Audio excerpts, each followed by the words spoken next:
Hello friends, welcome to one style cooking.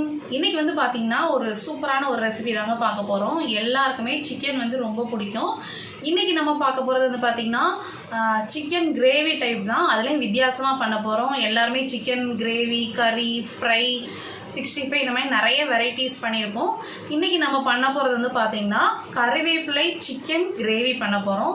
கருவேப்பிலையோட flavour வந்து நிறைய பேருக்கு பிடிக்காது. கருவேப்பிலை சாப்பிட்டா நம்மளுக்கு என்னென்ன யூஸ்லாம் இருக்குங்க இதெல்லாம் தெரியும். ஸோ நான் அதை எல்லாமே வந்து அந்த கருவேப்பிலையோட ஃப்ளேவர் இல்லாமல் ஆனால் அதோட கருவேப்பிலையோட குணங்கள் எல்லாமே பயன்படுத்தி ஒரு சூப்பரான ஒரு சிக்கன் கிரேவி எப்படி செய்யலாங்கிறத வாங்க வீடியோவில் போய் பார்க்கலாம். வீடியோக்குள்ளே போகிறதுக்கு முன்னாடி கீழே உள்ள ரெட் கலர் சப்ஸ்கிரைப் பட்டனை கிளிக் பண்ணுங்கள். கூடவே பக்கத்தில் உள்ள பெல் ஐக்கானையும் கிளிக் பண்ணுங்கள். அப்போ தான் நான் போடுற வீடியோ எல்லாமே உடனுக்குடன் உங்களுக்கு தெரிய வரும். வாங்க இப்போ வீடியோக்குள்ளே போகலாம். கருவேப்பிலை சிக்கன் பண்ணுறதுக்கு ஃபஸ்ட்டு வந்து ஒரு கடாயில் கொஞ்சமாக வந்து ஆயில் சேர்த்துக்கோங்க. ஆயில் நல்லா சூடானதும் ஒரு பெரிய துண்டு பட்டை, 4 ஏலக்காய், 4 கிராம்பு, ஒரே ஒரு ஸ்டார் அனீஸ் சேர்த்துக்கலாம். இது கூடவே கொஞ்சமாக கேஷ்யூநட் ஆட் பண்ணிக்கிறேன். நமக்கு கிரேவி கன்சிஸ்டன்சிக்கு கேஷ்யூநட் தான் ஆட் பண்ணியிருக்கேன். இது லைட்டாக வந்து கலர் சேஞ்ச் ஆகணும். இப்போ இது கூடவே வந்து பார்த்திங்கன்னா சின்ன வெங்காயம் சேர்த்துக்கலாம். சின்ன வெங்காயம் தான் வந்து பார்த்திங்கன்னா இந்த கிரேவிக்கு ரொம்ப சூப்பராக இருக்கும். டேஸ்ட்டும் ரொம்ப நல்லாயிருக்கும். இப்போ இந்த வெங்காயம் வந்து லைட்டாக நம்மளுக்கு வதங்கணும். இதோடவே கொஞ்சமாக பெருஞ்சீரகம் சேர்த்துக்கோங்க, ஒரு 1/2 டீஸ்பூன் போல். வெங்காயம் வந்து பார்த்திங்கன்னா லைட்டாக கலர் சேஞ்ச் ஆகிருக்கு, டிரான்ஸ்பரண்டாக ஆகிற மாதிரி இருக்குது பாருங்கள். இந்தளவு வதங்கினா போதும். இப்போ இதோடவே நம்மளோட மெயின் இன்க்ரீடியன்ட் கருவேப்பிலை வந்து நல்லா வாஷ் பண்ணி ட்ரை பண்ணி வச்சுருக்கேன். இதையும் சேர்த்து நல்லா வதக்கிக்கணும். இப்போ இந்த கருவேப்பிலை வந்து இந்த எண்ணெயிலேயே லைட்டாக வந்து வதக்கி விட்டுக்கோங்க. இப்போ பார்த்திங்கன்னா கருவேப்பிலை எல்லாம் நல்லா வந்து பொரியுது பாருங்கள். அந்த ஆயிலே வந்து நல்லா பொரிஞ்சு அது நல்லா கிறிஸ்பியாக வரும். இந்த அளவுக்கு வந்து நல்லா வந்து வதக்கிக்கணும். அதான் நல்லா வதங்கிடுச்சு. இப்போ வந்து நம்ம அடுப்பை ஆஃப் பண்ணிவிட்டு ஆற வச்சு நல்லா ஒரு பேஸ்ட்டாக நல்லா அரைச்சி எடுத்துக்கோங்க. இதுக்கு நம்ம தேங்காய் எதுவுமே ஆட் பண்ணணும்னு அவசியம் இல்லை. இப்போ நல்லா ஆறுனதை நம்ம அரைச்சி எடுத்துக்கலாம். ஒரு கடாயில் ஆயில் சேர்த்துக்கோங்க. ஆயில் சூடானதும் கொஞ்சமாக பெருஞ்சீரகம் சேர்த்துக்கலாம். இதோடவே வந்து பார்த்திங்கன்னா சின்ன வெங்காயம் ஒரு 1/4 கிலோ போல் சின்ன வெங்காயம் கட் பண்ணி வச்சுருக்கேன். நீங்கள் சின்ன வெங்காயம் இல்லைன்னா பெரிய வெங்காயம் கூட சேர்த்துக்கலாம். வெங்காயம் லைட்டாக மிக்ஸ் பண்ணிவிட்டு இது கூடவே கருவேப்பிலை எல்லாம் ஆட் பண்ணிக்கலாம். இது கூடவே கருவேப்பிலையும் சேர்த்துக்கோங்க. இதோடவே 2 காஞ்ச மிளகாவையும் அந்த மாதிரி கிள்ளி சேர்த்துக்கலாம். கிரேவி எல்லாம் வச்சதும் அந்த காஞ்ச மிளகாவோட டேஸ்ட் ரொம்ப நல்லாயிருக்கும். இதோடவே கொஞ்சம் உப்பு சேர்த்து நல்லா மிக்ஸ் பண்ணிக்கலாம். வெங்காயம் வந்து நல்லா சீக்கிரம் வதங்கிடும். இப்போ பார்த்திங்கன்னா வெங்காயம் வந்து ஓரளவுக்கு நல்லா குக் ஆகிருக்கும், நல்லா வந்து வதங்கியிருக்கு. இந்த ஸ்டேஜில் நம்ம இஞ்சி பூண்டு பேஸ்ட்டு சேர்த்துக்கலாம். நான் இதில் ஒரு 3 ஸ்பூன் வந்து இஞ்சி பூண்டு பேஸ்ட் சேர்த்துக்கிறேன். நீங்கள் குவான்டிட்டிக்கு ஏற்றலாம் சேர்த்துக்கோங்க. நான் ஒரு 3/4 கிலோ போல் உள்ள சிக்கனுக்கு 3 ஸ்பூன் சேர்த்துருக்கேன். இதை நல்லா சேர்த்து மிக்ஸ் பண்ணிக்கலாம். அந்த இஞ்சி பூண்டோட ரா ஃப்ளேவர் வந்து நல்லா போகணும். இதோடவே 2 பச்சை மிளகாவை நல்லா கீறி சேர்த்துருக்கேன். கூடவே ஒரு சின்ன பழுத்த தக்காளி வந்து இதுக்கு ரொம்ப சேர்க்க வேண்டாம், அவ்வளோதான். இதை சேர்த்து ஒரு நிமிஷம் மட்டும் மூடி வச்சு குக் பண்ணுங்கள். தக்காளி எல்லாம் நல்லா நம்மளுக்கு குக் ஆயிரும் பாருங்கள். இப்போ நல்லா குக் ஆகிருக்கும். தக்காளி எல்லாமே நல்லா குக் ஆகிடுச்சு. லைட்டாக வந்து மேஷ் பண்ணி விட்டுக்கோங்க.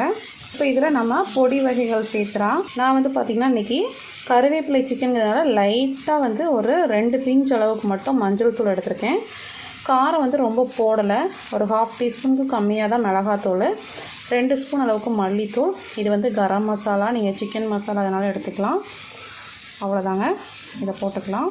இதெல்லாம் சேர்த்து நல்லா மிக்ஸ் பண்ணிவிட்டு அதுக்கப்புறம் நம்ம வந்து பார்த்திங்கன்னா சிக்கன் ஆட் பண்ணிக்கலாம். இப்போ நம்ம இதில் க்ளீன் பண்ண சிக்கன் ஆட் பண்ணிக்கலாம். 750 கிராம் அளவுக்கு சிக்கன் எடுத்திருக்கேன். இதுக்கு தேவையான உப்பையும் சேர்த்துக்கலாம். இது எல்லாம் சேர்த்து நல்லா மிக்ஸ் பண்ணிக்கோங்க. சிக்கன் வந்து இந்த ஆயிலே வந்து பார்த்திங்கன்னா லைட்டாக வந்து நல்லா குக் ஆகணும். இப்போ சிக்கன் எல்லாம் சேர்த்து மிக்ஸ் பண்ணியாச்சு. இப்போ மூடி வச்சிடலாம். ஒரு 5 மினிட்ஸ் நல்லா அந்த ஆயிலே குக் ஆகணும். நல்லா மிக்ஸ் பண்ணி விட்டுக்கோங்க. இப்போ பார்த்திங்கன்னா சிக்கன் வந்து நல்லா அந்த ஆயிலே நல்லா வெந்து தண்ணி எல்லாம் வெளியே வந்திருக்கு பாருங்கள். இதை நல்லா மிக்ஸ் பண்ணிக்கோங்க. இப்போ நம்ம ஏற்கனவே வதக்கி அரைச்சி வச்சுருக்கோம்ல கருவேப்பிலை பேஸ்ட் அதை சேர்த்துக்கலாம்.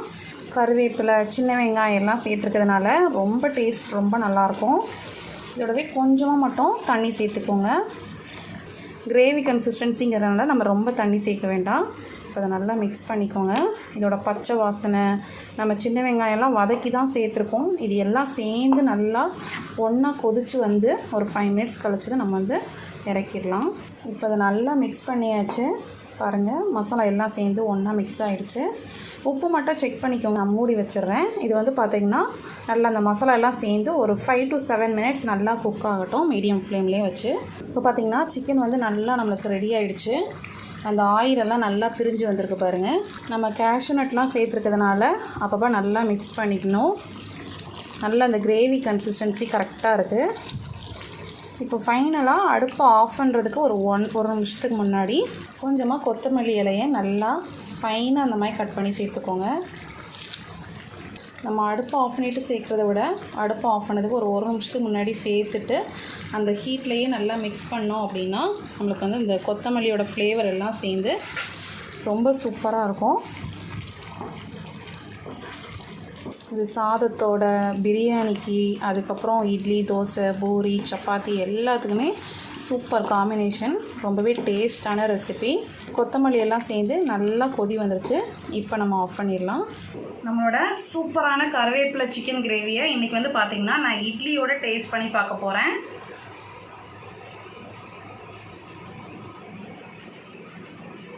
அவ்வளோ சூப்பராக இருக்குது. நம்ம அந்த கருவேப்பிலையோட ஃப்ளேவர் தெரியவே இல்லை. நம்ம வந்து அவ்வளோ கருவேப்பிலை போட்டிருக்கோம். ரொம்பவே ஹெல்த்தியாக இருக்கும். கண்டிப்பாக ட்ரை பண்ணி பாருங்கள். சிக்கன்லாம் பார்த்திங்கன்னா நல்லா சாஃப்டாக குக் ஆகிருக்கு.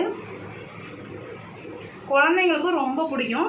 கண்டிப்பாக நீங்களும் இந்த சிக்கன் கிரேவி ரெசிபியை வீட்டில் கண்டிப்பாக ட்ரை பண்ணி பாருங்கள். இந்த கருவேப்பிலை சிக்கன் எப்படி இருந்ததுங்கிறதையும் உங்களோட ஃபீட்பேக் அண்ட் கமெண்ட்ஸை கமெண்ட் பாக்ஸில் தெரிவிங்க. அது மட்டும் இல்லாமல் நம்மளோட சேனலையும் சப்ஸ்கிரைப் பண்ணுங்கள். நெக்ஸ்ட் ஒரு சூப்பரான ஒரு வீடியோவில் மீட் பண்ணுறேன். தேங்க்யூ, பாய்.